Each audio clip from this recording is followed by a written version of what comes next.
இப்ப காலத்துக்கு முன்னாடி நடந்த விஷயம் இது. வீர்வரான்னு பேர் கொண்ட ஒரு பையன் இருந்தான். அவன் ஒரு பெரிய கப்பல்ல வேலை செஞ்சுக்கிட்டு இருந்தான். அவன் தன்னோட கடல் பயணத்தின் போது ரொம்ப வேகமா அடிச்ச புயல் காத்துல அவனோட கப்பல் சேதமாயிடுச்சு. அந்த கப்பலே உடைஞ்சு செதறி போச்சு. மறுநாள் மயக்கத்துல இருந்த வீர்வராவோட கண்கள் திறந்தது.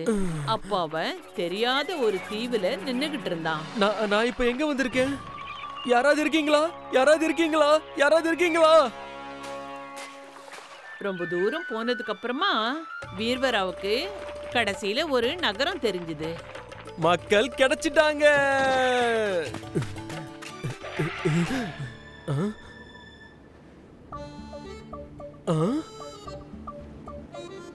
இங்க இருந்த ஜனங்கள்லாம் எங்க போயிட்டாங்க?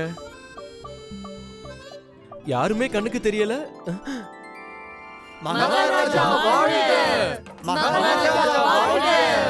மகாராஜாவா? எங்க? அடடடா, நில்லு, வேணாம். ஆமா, இங்க என்ன நடக்குது? நீங்க இப்ப என்ன எங்க கூட்டிட்டு போறீங்க? இந்த தீவு பார்க்கிறதுக்கு எந்த அளவுக்கு அழகா இருக்குதோ, இங்க இருக்கிற விதிகள் ரொம்பவே விசித்திரமானவைகள். இங்க இருக்கிற விதிப்படி இங்க யாராவது புயல்ல மிதந்தோ இல்ல வழி தெரியாம வந்தாலோ அவங்கள நாங்க புது ராஜாவா ஆக்கிடுவோம். அதுக்கப்புறம் வாழ்நாள் முழுக்க பழைய ராஜாவை ஆளே இல்லாத தீவுக்கு அனுப்பி வச்சிடுவோம். யாரு ராஜாவா இருந்து இங்க சேவை பண்ணாங்களோ அவங்க வாழ்நாள் முழுக்க தனிமையில இருக்கணுமா? இது உண்மையிலே விசித்திரமானதுதான். அது சரி, இப்போ இங்க ராஜா யாரு? நான் தான்.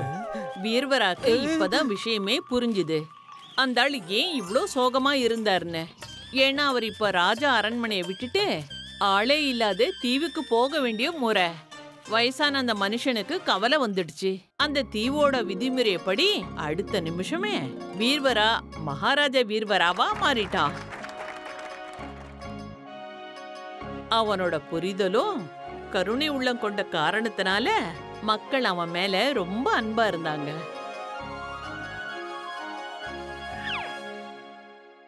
ஆனா இதுக்கிடையில ஒரே ஒரு விஷயம் இருந்தது. அது புத்திசாலியான வீர்வராவோட மனச அவனை எப்பவும் உறுத்திக்கிட்டே இருந்தது. அப்புறம் அதுதான், ஒரு நாள் யாராவது ஒருத்தர் ராஜாவாகி வந்தா அப்புறம் அவனும் ஒரு தனி தீவுக்கு போக வேண்டிய நிலைமை ஏற்பட்டுடும். அதுக்கப்புறமா இதுல இருந்து விடுதலை பெறறதுக்காக புத்திசாலியான மகாராஜா வீர்வராவுக்கு ஒரு யோசனை தோணிச்சு. வீரர்களே, மழை காலத்துல கடற்கரை ஓரத்துல இருக்க மக்களோட வீடுகள்லாம் அடிச்சிட்டு போயிடுது. அதனால என் உத்தரவு என்னன்னா, வெறிச்சோடி போன அந்த தீவோட சில பகுதிகளை நம்ம நகரத்தை போலவே அந்த இடத்தையும் சீரமைங்க. அதுல வீடு, கடைகள், தெருக்கள், எல்லா வசதிகளும் இருக்கணும். விரிச்சோடி போன வீதி இல்லையா? ஆனா மகாராஜா அங்க இங்க இருந்து அனுப்பப்பட்ட ராஜாக்கள் தானே அங்க இருப்பாங்க. இது என்னுடைய பரிந்துரை இல்ல, உத்தரவு. புரியுதா? அப்படியே மகாராஜா. மகாராஜா வீர்வராவின் உத்தரவின்படி ஆளே இல்லாத அந்த தீவோட அடர்ந்த காடுகளை வெட்டி அதை மேம்படுத்துறதுக்கான பணிகள் துவங்க ஆரம்பிச்சிடுச்சு.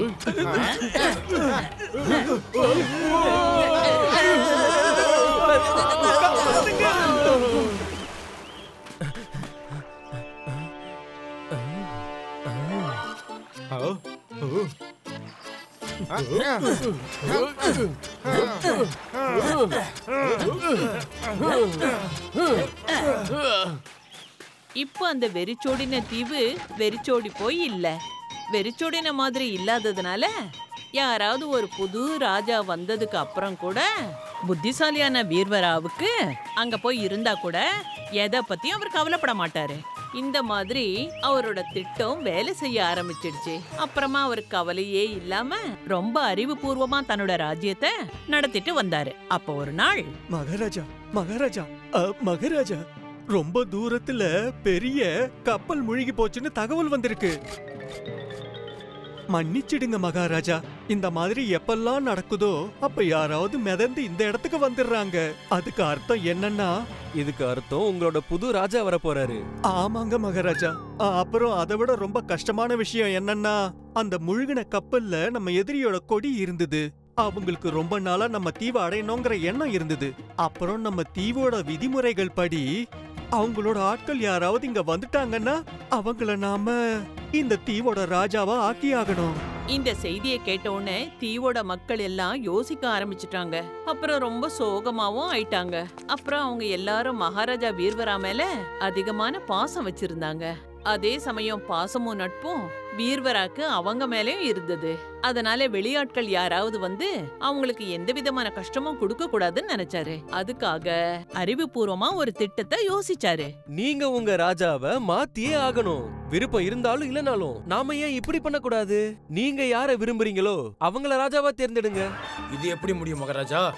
விதியின் படி பாத்தீங்கன்னா முழுகி தடுமாறி வர ஆளு எங்களோட ராஜாவா இருப்பாரு. அந்த மாதிரி வந்த ஒரு ஆளு நமக்கு பிடிச்சவரை எப்படி இருக்க முடியும்? இப்ப ராஜாவா நான் இருக்கேன்.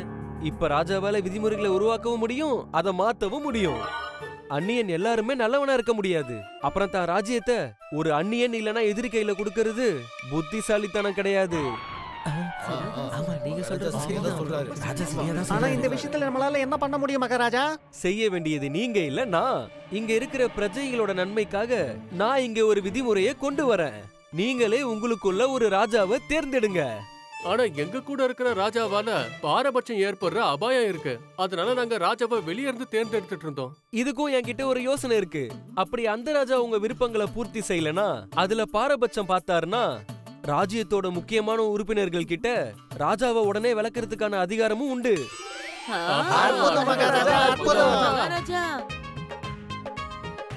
நீங்க இப்ப சொன்ன விஷயம் உண்மையிலேயே நல்ல விஷயம். நீங்க சொன்ன விஷயங்களை நாங்களும் ஏத்துக்கிறோம். அப்புறம் மகாராஜா, இப்படி ஒரு விஷயம் இருக்குன்னா நீங்க ஏன் எங்களுக்கு எப்பவும் எங்க ராஜாவா இருக்க கூடாது? இல்ல நண்பா, நான் இங்க இருந்து விடை பெறறதுக்கான நேரம் வந்துருச்சு. நீங்களே உங்க ராஜாவை தேர்ந்தெடுக்கிற முறை வந்துருச்சு. If you like this video, subscribe to our channel Murthy Media.